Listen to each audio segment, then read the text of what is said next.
Okay. So this is less than ideal, but we're going to start anyway. Mobile acquisition with myself, Dan Riaz. You guys know me. Most of you, I think I met all of you. Distribution team member here at 500, 8 years in the Valley in marketing, various consumer marketing roles, product marketing, performance marketing, and growth. Last few years split between Lyft and Zynga. At Zynga, I was one of the first mobile marketing hires there, responsible for helping grow their portfolio of games across Android and iOS. For Lyft, I was the head of mobile acquisition, fourth employee on the growth team, helped drive acquisition on supply and demand from 4 to 65 cities in about a year and a half's time. Today, really going to talk about essentially all things acquisition, and primarily two buckets though, paid acquisition and organic acquisition. So I'm going to quickly go over the paid ecosystem, everything that's out there. Going to talk about then a couple key publishers that hopefully you're familiar with, but we'll dive into some tactics that I like, so that hopefully that you can leverage with those publishers. And then I'm going to go rapid fire on organic acquisition. So we're going to talk about everything from ASO to referrals to in-app sharing to how to get featured and best practices on trying to get featured. It won't be an exact how-to. I wish I could tell you exactly how to do it, but I can give you best practices from Zynga. And then lastly, I'll just close with some sources for continued learning. So unfortunately, you can't see what I'm presenting here. So in regards to the ecosystem, right, and paid, there's a lot of noise out there. It's really fragmented. So if you go to a mobile growth conference or a mobile ad conference, right, you'll find yourself running into a lot of folks from DSPs, SMPs, or SSPs, PMDs, RTB ad networks, right? There's a lot of long tail inventory out there that you can buy on, right? Everything from in-app display to in-app video, right? And you'll meet these ad sales guys from these networks. That's really important to know if you are a mobile acquisition guy at a unicorn startup that's spending millions of dollars, right? But where you guys are right now, I want to simplify things and make it really, really simple for you in terms of where you should be spending your time on paid acquisition. And it's really just a couple publishers, right? And you're already familiar with them. So I don't want you guys to go out and spend a lot of time on long tail inventory or talking to mobile ad sales guys from different networks, because they don't have better inventory than the publishers that we're going to go over. And so the first channel obviously is Facebook, as you've all familiar with, right? You probably basically sat in on one of the talks here that went over Facebook. Just going to throw out some numbers to really belabor the point of how important they are. So they have had 1.55 billion MAUs as of September 30th, 2015. Out of those 1.55 billion MAUs, 90% or 1.39 billion are on mobile, right? So that obviously speaks to the reach of Facebook. And 900 million of those folks are on mobile every day, right? So belaboring the point of Facebook that they are your number one source of acquisition, right, on the paid space. But of course, right, that's not a secret for you guys. If you hadn't heard of Facebook, right, you probably had been living under a rock for the last few years. So their mobile reach is definitely not a secret. And to elaborate on that, 78% of their ad revenue was driven by mobile last quarter, right? That's like almost 80% of their ad rev entirely from mobile. This is up from 66% a year ago. So basically, they're advertising mobile to a greater extent. What that means for us and you guys out there is that it's getting more and more competitive, right? Their inventory is becoming more expensive. Oh my God, are we getting back online? Yeah. Rob, this is amazing. All right, no more ad-libbing. It'll take me 1 minute to come around to you. And then... Okay, anyway, back to ad-libbing. 78%, I was getting at their ad revenue, right? So I'm getting at, they're not a secret, and it's getting more expensive, right? The number I look at is basically what the CPM is, right, on Facebook, the average CPM cost, right, for a mobile app install ad. That number is going up and to the right. And Rob, are we there? Yes. Yes. Okay, exciting. Let's go back. Just have to stick with the closed mess, and then I'll deal with the rest later. All right, that's beautiful. So I apologize, guys, but we're back up and running. So their CAC's on the rise. That's where I was at, right? As bids and competition amongst developers increase. CAC's, yeah, cost per acquisition. Yeah, cost per acquisition, What's right? CPM again, sorry? CPM is cost per 1,000 impressions, right? So that's how they back out their advertising revenue, is basically CPM, right? And that's been going up and to the right. If you look at, I don't have a graph here, but if you track their CPM for mobile app install ads over time, that's been increasing, right? As more developers actually buy on their inventory. So that's the problem. What's the solution, right? And one thing you're going to hear from me today, essentially, is hyper-targeting. Across every single publisher that you buy on, you really only want to leverage the traffic sources that you can hyper-target off of.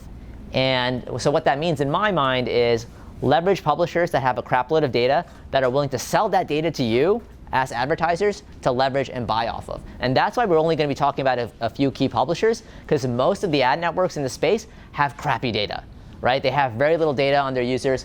Facebook, of course, has a lot. They have interests, age, gender, location. They know what apps people are using because everybody uses Facebook login now, right? So they have a plethora of data on their end, right, that you can use to target. The beauty behind Facebook, and like why I friggin' love them, is they automate this targeting for you. You don't even have to go ahead and interest target anymore. They've built this really great product called lookalike audiences, right? So hopefully you guys have heard of this, but if you haven't, I'm going to go over what this is basically and how you can leverage it. But what a lookalike audience simply is an audience that looks like your best power users. So you can upload a list of your best users, whether that's people who monetize the most, whether that's people who engage with your app or play the most rap chats, or request the most lawn mowings, right? Whatever metric you're looking at, you can upload a list of your best users, and Facebook will automatically build a lookalike audience of people who look similar to those folks on the Facebook platform. So the way it works is you upload a list of email addresses, Facebook IDs, phone numbers, IDFAs, right? Facebook will take that list, map it back to Facebook ID, and then build an audience that looks like those folks that you can target, right? Really effective. We did this at Lyft on both the driver side and on the passenger side, right? Drove some of the highest ROI of any campaigns we ran in mobile and desktop acquisition. Another thing I want to call out that gets overlooked a lot is website custom audiences. So all of you guys also have probably some amount of web presence that you're probably not leveraging on mobile, and that you can use to build lookalike audiences, right? So you can cookie users on your websites on any page that you want, right? And Facebook will actually take that cookie, map it back to Facebook ID, right? And it's just another source of an audience that you can leverage for lookalike audiences, right? So when you're thinking about building these audiences, think about who are your best users, right? And what signals can I use that are relevant in terms of building out lookalike audiences? Is it monetization? Is it in-app engagement? Is it engagement somewhere on my website, right, that I can build a website custom audience off of and then build a lookalike audience off of? But I want you guys to definitely start with your Facebook acquisition off of lookalike audiences. That's where you should start. Don't try to interest target on your own. Go ahead. Sorry, so what would you say is the minimum number of email addresses? 250 mapped back is the minimum size that they will actually allow you to leverage to build a lookalike audience. So the match rate would be like 50% generally. So you get 125. It's so for 250 you'd probably want to upload 500, right? Because 50% will actually map back. 500 or 250 is the minimum matches. Yeah, to build a lookalike audience. So 500 you would probably say. Yeah. Okay. It depends. If you're a B2B company, right? I just spoke to somebody recently, and only 10% map back, because who uses their business email on Facebook, right? Who actually uses that to register their account? But for a consumer company, and if you're targeting consumers, it's about 50%. Cool. And so essentially that is basically the products I want you to start with. This next slide is the meat of any Facebook campaign. And I could geek out and talk about this slide for 20 minutes because I ran hundreds of these things, and then we ended up automating them. But I'm going to go ahead and geek out here. So essentially these two lines here, right? The blue line is your click-through rate. The red line is your cost per click. And as you can see, they're almost negatively correlated. They're basically perfectly negatively correlated, right? So what this means is over time on any given Facebook campaign, right? As you saturate the reach of that audience, right? As you reach these folks for the second time, the third time, the fourth time, your click-through rate's going to go down and your cost per click is going to go up. And that's because as your CTR goes down, Facebook dynamically adjusts the bid, your CPC bid, to go up to make up for the lack of or the declining CTR. So the takeaway from this campaign is even if you run something on Facebook now and you see like a $5 CAC, right? That's not sustainable. As you actually saturate that audience, it's gonna go up over time, right? So you can't create a campaign, set it, and forget it, right? Because over time, you will saturate that audience. You will start hitting them for a second or third or fourth time, and your CTR is gonna go down, and your CPCs and your CAC is gonna go up. Now, how soon this happens is a function of two things. It's a function of the reach of the campaign. So are you targeting 50,000 people, or are you targeting 50 million people, right? And what's your daily budget, right? Are you spending $1,000 a day so you can reach more people? Or are you spending, $50 a day so you can only reach, a few hundred people? So if I'm, let's say, targeting, 5 million folks, and I'm spending $50 a day, it's going to take a long time to get to this point of saturation, right?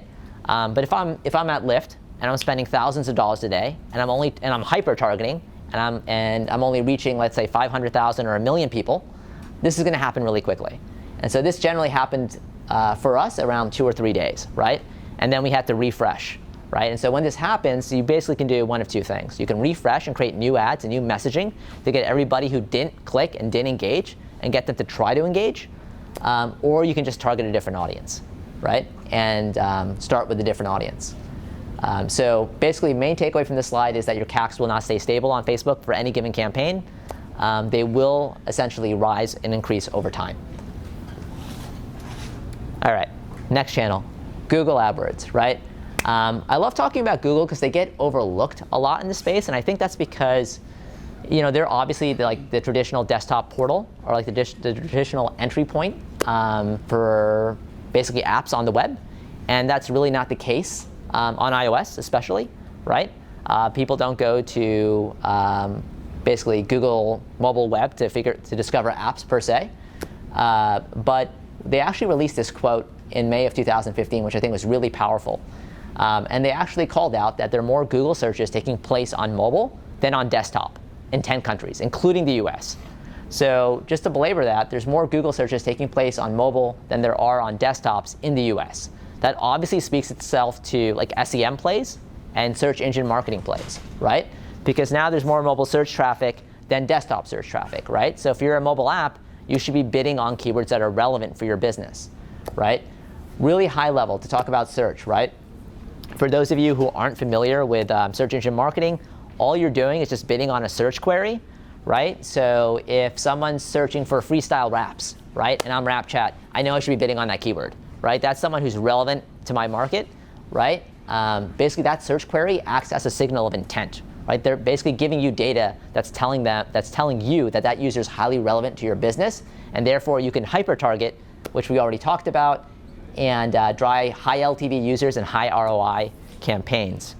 So what this looks like in practice, this was a recent search for Uber. I did like a week ago preparing for this presentation, right? And this is on mobile.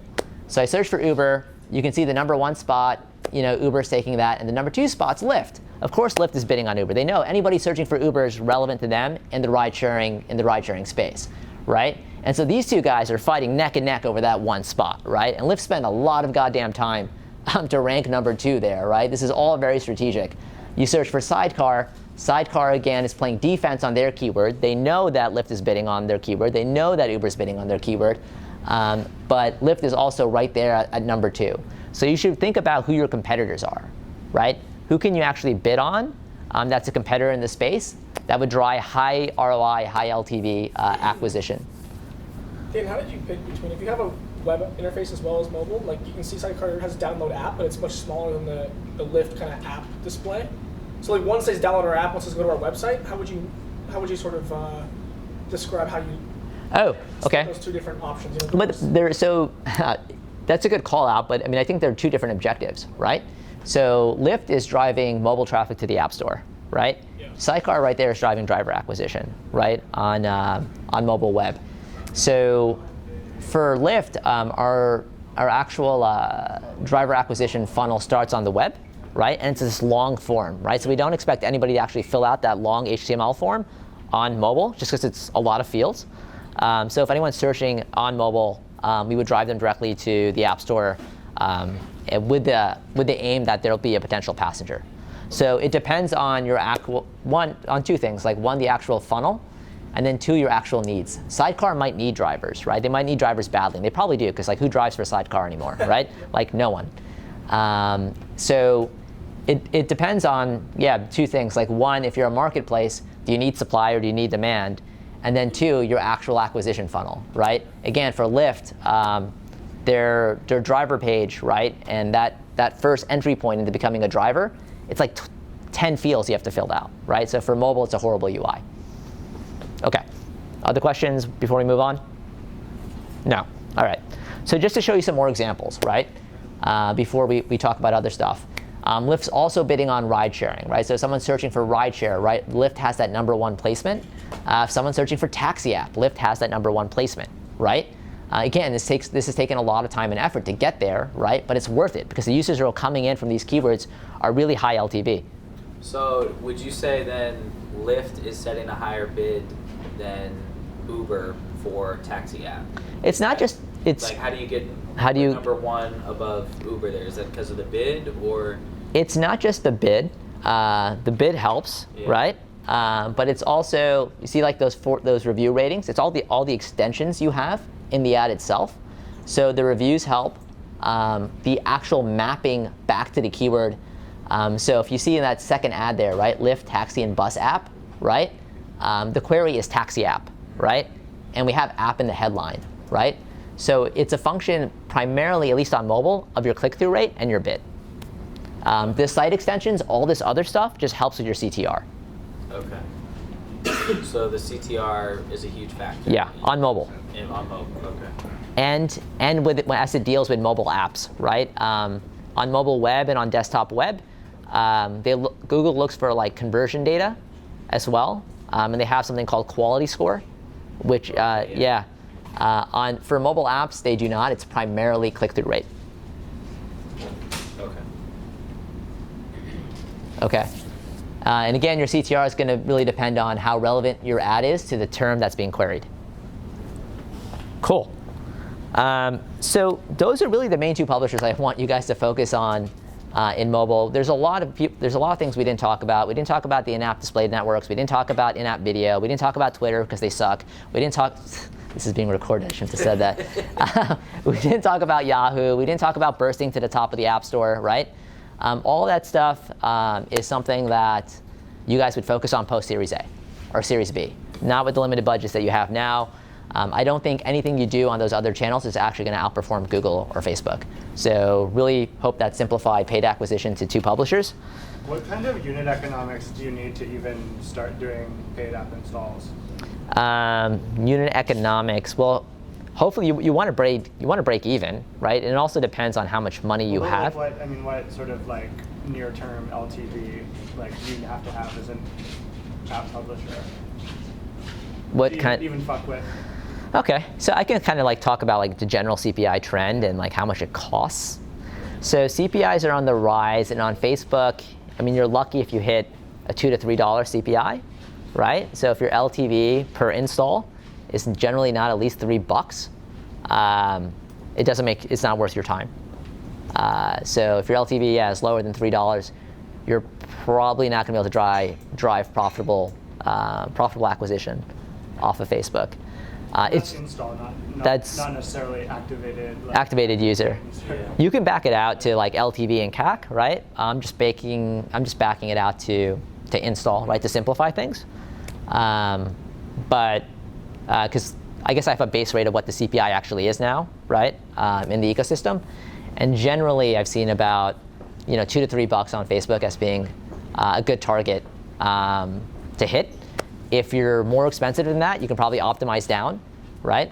As you spend more, though, it will go up, right? Because you're now reaching a less relevant audience. So as you go from, let's say, every user in San Francisco who likes Uber and is also a part of the lookalike audience, right, that Facebook has built, that Lyft has built, you'll go from like a $2 CPI, probably to a $5 CPI when you start just targeting everybody who likes, I don't know, everybody 18 to 35 in San Francisco that likes TechCrunch, VentureBeat, or basically as you just widen the top of the funnel, your CPI is going to increase. So as you increase your reach, your cost per install will increase. But early on for you guys, I imagine everything you're going to do is going to be super hyper targeted. So I think you guys can hit that $2 to $3 CPI for most of you. I don't see any company out here that shouldn't be able to do that. Cool. Organic. So on the organic stuff, we're actually going to rapid fire over a lot. Going to basically throw out like everything on the wall that I think you guys should try. We have someone coming in tomorrow to talk about App Store optimization and do a deep dive on ASO. We have someone talking about referrals as well from Branch. But I wanted to go over some best practices and basically some learnings from Lyft of what worked at Lyft. Then I'm also going to talk about in-app sharing, which is really frictionless. And I'm going to talk about some of the learnings about how to get featured in the App Store that I learned working at Zynga. So ASO. The primary factors that we really saw helped us move our rank for different terms was keyword stuffing, and specifically keyword stuffing in the App Store title. So if you look at this screenshot here, you will see it's basically Lyft's App Store page, right? So the title is Lyft Taxi and Bus App Alternative. That's strategic. They know they want to rank for taxi and bus app. They know that people that are searching for taxi and bus app are relevant to their business. And so they're including those keywords in the title so they can increase their rank when someone's searching for those keywords. So they show up earlier in that list. You can, of course, register keywords as well. Like iOS gives you, or Apple gives you 100 characters that you can use to register for different keywords. So there's no doubt in my mind that right now that Lyft is registering for taxi and bus app. So registering keywords and then including those keywords that you really want to register for, or that you really want to rank for, in the title is critical. Now the big question is, what do you want to rank for, right? So there are a couple ways to go about that and figure out like what keywords are relevant for you. The first tool that I'm going to call out is actually from App Annie. It's a completely free tool, which is why it's great for you guys to actually check out. You can go in App Annie and check out any app in the tool, right, and see what they rank for. So this is just a screenshot of Uber. You guys probably can't see the data really clearly because the screen's too small. But I can see that Uber's ranking for black car. They're ranking number 1 for black car. They're ranking number 1 for cabs. They're ranking number 1 for car service. They're ranking number 6 for limousines and number 1 for taxis, right? So you can basically look at any competitor in the space and see what they're ranking for, and then figure out if any of those keywords are relevant for you, right? So taxis probably would be relevant for us, right? Or for Lyft. Cabs would be relevant as well. Black car and limousines probably not, right? Just because it's not a part of Lyft's brand, and Lyft doesn't offer limousine services, right? You can also see what's working really, really well on the SEM space. So if you're running these AdWord campaigns, right, and you see that bidding on taxi app, right, and bidding on cab is working really, really well in terms of driving new user acquisition, you can gain those insights from like your Google SEM campaigns and try to rank for those keywords in the App Store as well, right? So that's another tactic that you can leverage. But to belabor the App Store title point, right, a little bit, I did a recent search in App Annie for the top 5 apps that rank for taxi, right? And you can see that 4 of the top 5 apps that rank for taxi have taxi in the App Store title, right? And the number 1 app that ranks for taxi, right, has taxi in the title twice, right? So Easy Taxi, Book Taxi Cab app, right? Is that huge for it, like having it twice? You guys have it twice already. I already saw that, right? So Grab chat one word, and then we have grab. So I mean, I'm calling out correlation between having it in the title. You can try it twice. Yeah. Probably like Uber actually doesn't have it. Everybody else does. Uber did have it at one point, and they deprecated. But everybody else here in the top 5 has it in the title, right? So I think that basically leads to strong correlation between having it in the title and then ranking for it, right? And so if you don't have it in the title, you should definitely include it. For you guys, you can try to separate it out, right? And see if that helps. I have one. Hey, how we can know the keywords that people search on the App Store and on Google? It means I really want to know the trending keywords, because we can base on that to create the. You want to know the volume. Do you want to know the volume? Like how many? Yeah, that's right. Yeah. I think App Annie actually provides estimates. I believe they do, right? So if inside the tool itself, going back to this slide, right? There's this column called results of how many apps actually. I think this is actually how many apps actually rank for that keyword. But I'm pretty sure they provide estimates of the actual volume. I can't recall like exactly. It's been a little while since I've used this, but you should be able to determine how popular the keyword is in App Annie's tool. So I would check out their tool first. If you can't find it, feel free to follow up with me. It's a free tool, so essentially go to their ASO tab, right? Keywords in ASO, and see if you can find estimates there. Cool. Other questions? OK, let's keep moving on. ASO, all right. So double-sided referrals. So we're going to have Branch come in tomorrow and talk about double-sided referrals, or talk about referrals in general. But I wanted to call out what Lyft did, and I want you guys to be excited about that talk and start thinking about your referral program because of how powerful it was at Lyft. And so what we did was a classic double-sided program, which means if I refer somebody, I get the reward as well as the person who is referred gets the reward. And essentially, we rewarded both of those folks with $20 off towards their next ride.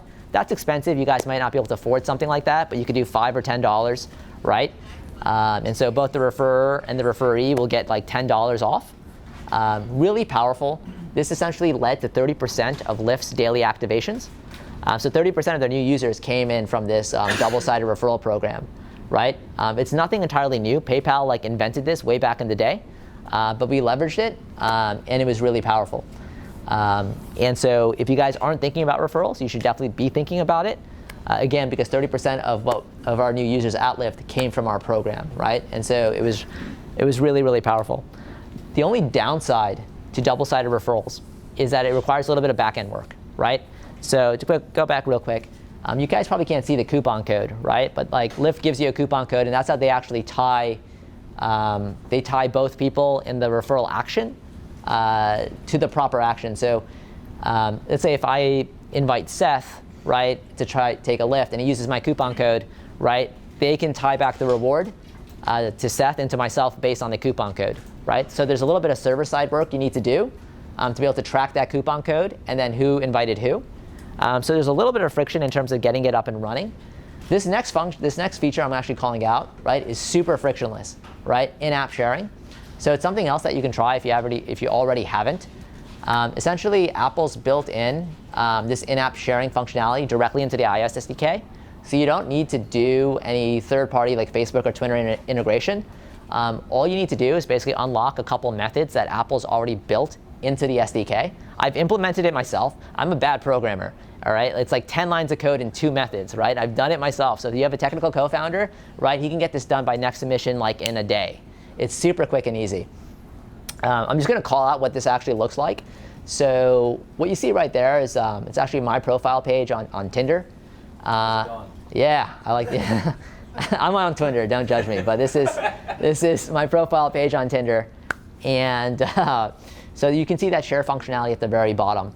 You click share, an alert view controller pops up, and you can now share via multiple social networks, email, SMS, right? And you can decide whether you want the user to be able to share on Twitter, Facebook, right? There's multiple networks integrated. There's like over 50. It's a really long list, right? And then you can also decide what you want them to share. What's the message, right?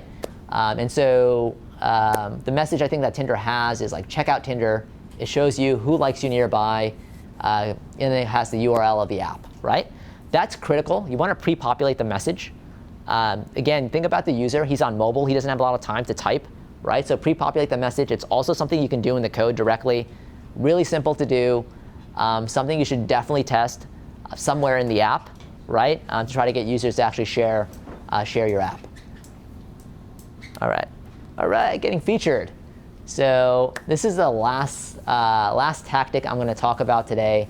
It's something that I learned from the team at Zynga that was responsible for nothing else but trying to get us featured for every single app.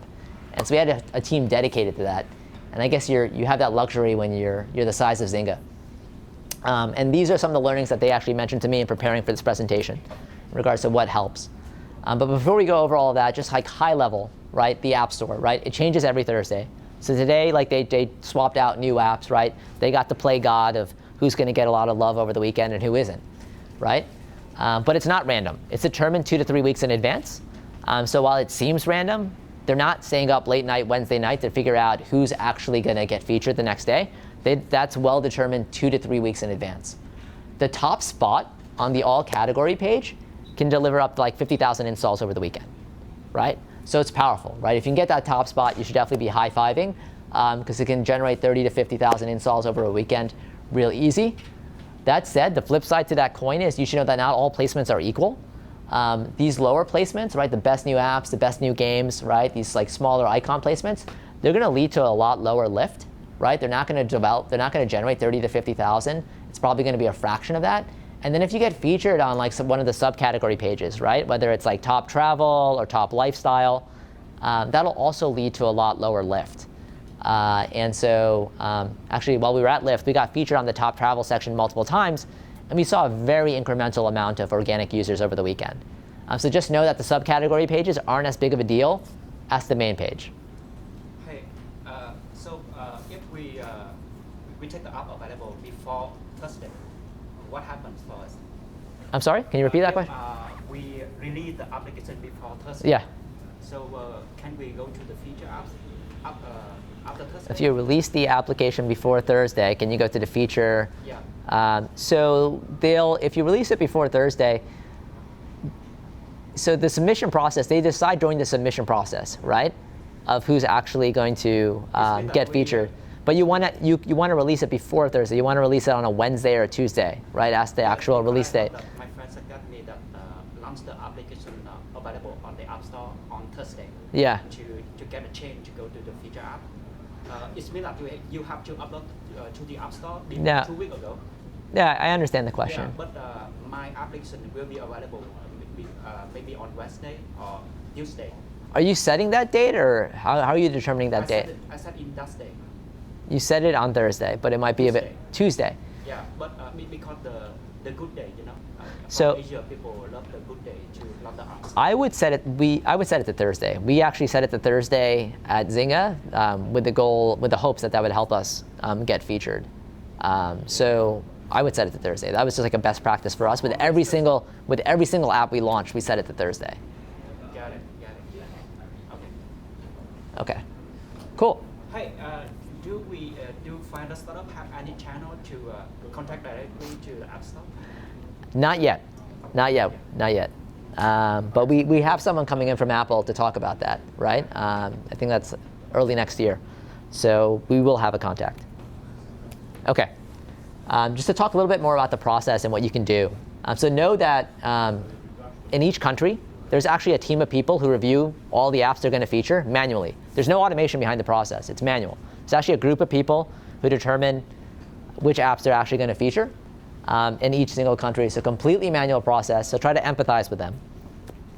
What they look for, essentially, are a few things. And one thing that's actually, I'm pretty confident correlates to getting featured is leveraging new iOS functionality, right? So if you have Apple Pay integrated, or if you're compatible with Apple Watch, right, you're much more likely to get featured than if you do not. And this is because Apple's always trying to push their new functionality, right? And so, by playing into that game, you're much more likely to get featured. I've worked with companies that just implement this stuff solely to get featured. They don't even really leverage it that much, right? They just implement it to make Apple happy, right? So if there's any way at all that you could potentially implement like Apple Watch or something new that they're pushing at the time that still makes sense for your app, go ahead and do it, right? Because you're much more likely to get featured. Mass appeal is always favored over highly niche content. So if you're like building an app for refrigerator repairmen, you're screwed. You're SOL, right? They're not featuring you, right? But if you're building like a music discovery platform, right, you're much more likely to get featured, especially on the all category page, because you're really mass appeal, right? You're really mass market. Lastly, like UI and design is always important. If your app is ugly or if the UX is clunky, right, you're not likely to get featured. That's pretty obvious considering the ethos of Apple itself and how design-centric it is. So make sure your design is solid. And now going back to the idea of how do you get featured without a contact in the editorial team, as nobody here has one, right? At Zynga, we were lucky enough to actually have one, but at this stage of a company, you're not, right? And so the best thing you can do is try to empathize with that manual team of people in Apple that have to decide who they're actually going to feature, right? They actually check out a lot of different websites. They check out Product Hunt frequently. They check out TechCrunch. They check out VentureBeat. So as much PR and noise you can make amongst publishers like Product Hunt, TechCrunch, etc. That'll help you get noticed by them. I would say of the 3 that I listed, Product Hunt, TechCrunch, and VentureBeat, Product Hunt is probably the biggest, right? They check that website a lot. So definitely try to get placed on that publication. It'll help you get discovered. And anything else you can do from a PR standpoint prior to launch will help you get noticed by Apple, right? So think about what kind of PR you can generate and what kind of noise you can generate in the startup community to get you visible before you release, because that will help with discoverability in general. Any questions on this stuff? All right. So that's essentially it in terms of like all the organic tactics that I had. Hopefully, you find a couple of those useful. Lastly, what I want to call out is just sources to keep learning. And I'm not sure if anyone actually has called this out yet here at 500. But we love growthhackers.com, right? That's run by Shawn Ellis, who's one of the mentors in our network, right? So great place to continue learning. They have case studies about how big companies like Uber and Pinterest have grown. They have huge communities and forums of growth hackers, including us at 500, posting like best practices and learnings. So it's a great way to think about growth outside of just paid and organic. Great way to think about kind of product-driven growth and virality and how you can build, viral loops into your product. Lastly, I just want to call out a couple books that I really like about growth. The first book, Viral Loop by Adam Pennenberg. A great book on product-driven wins. And so basically, Adam goes over a lot of the big Web 2.0 companies. So he goes over PayPal, he goes over LinkedIn, he goes over Zynga, and he talks about how they actually built distribution in the product itself, right? And what kind of big growth wins and growth hacks they leverage to grow dramatically. Next book that I like is by Nir Eyal. He's built multiple successful companies. The book is called Hooked. It's essentially about building a core action loop in your product that's sticky, right? That's addictive, right? So how can you build an action loop that gets users coming back to your app time and time again? He talks a lot about variable rewards. So if you're RapChat, I'm sorry, I'm biased here because I work with RapChat. So if you're RapChat and I can discover new raps every single time I come to the platform, that's a variable reward that I might be excited about. Or if I'm Facebook and I get to come back and check out my newsfeed that has all this different content right in my newsfeed, that's a variable reward that I might be excited about. It's something new that I'm not sure what I'm going to get when I check the app. So both of these books are really great. I really like Viral Loop. You should definitely read it if you haven't. Great book on learning about product distribution wins. And that's essentially it, guys. That's everything I have for you. You know where to find me. My email, of course, Daniel at 500 Startups. I'm here 3 days a week, so Monday, Tuesday, and Thursday. Feel free to email me anytime. I'm pretty responsive, and we can talk growth. At this point, I would just open it up to questions. So if you have any questions on any of that stuff, feel free to shoot now, or you can also shoot me an email. All right. Going once, going twice, gone. All right, guys. Thanks for your time.